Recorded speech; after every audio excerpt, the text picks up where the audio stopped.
Now let's talk about VTP advertisements. So VTP advertisement is nothing. These are the packets helps in exchanging the information between the switches, right?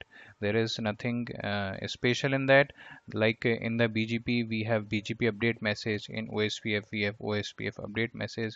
In the similar way, whenever we are exchanging the information between the switches regarding the VTP database, VLAN database, then the VTP advertisement come into the picture, right?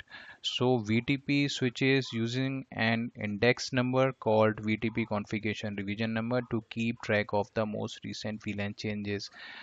You know, in the entire VTP, this is one of the most important thing, VTP configuration revision number. This is only the number responsible for identifying where we need to make the changes, where it is going to update, and like the database. And this can also bring down your network down. I will talk about this later, right? So VTP advertisement is just exchanging the information using the VTP message type. I will discuss in detail in the upcoming slides what are these messages we use for that. So VTP header includes like the few information about the VTP, like it includes the VTP version number.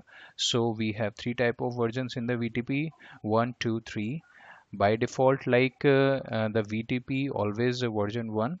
In the Cisco old switches, in the Catalyst switches, we have version 1 and 2, but the Nexus switches and NXOX switches, we are coming up with the version 3 as well. It has enhanced capability in the VTP when we talk about VTP version 3. It also includes the message data type, the data, the kind of information, the data we have in that message. So the second field in the VTP header is a message type. The third field in the VTP header would be the VLAN, like the VLAN ID. What is the VLAN ID? That is that it has. The fourth field will be the configuration division number. The configuration division number, I told you the significance of it. It plays a very important role when we talk about the VTP. And the fifth one is the VTP name length. So VTP name length means the name we have of the VLAN. So it also keeps that record, right? So it is very important to always force any newly added network switches to have a revision number 0 before being attached to the network. You know why? As I told you that the configuration division number plays a very important role. Yes, it plays a very important role. You know what happens if it is not 0? Suppose you have two switches which are in server mode, right? By default, as I told you that the switches are in server mode. So if we have two switches and they have the configuration revision number, it's 5, and we are adding new switch which has a configuration number 7. New switch will also be in server mode. Server mode has a capability to make changes about the VLAN in the entire VTP environment, right? So when we are attaching that third switch which has a configuration number 7, what will happen? It will compare, like it will send the advertisement, VTP advertisement, to the other switches. So the suppose it is a switch 2 and the 1, and once they receive the VTP advertisement from the third switch, it will compare its configuration revision number. It will think there are some changes in the environment made by my peer. So it will compare its configuration number because it is lower than the newly added switch of configuration number. So it will compare it. It will find that is lower. It will update its database. So what will happen?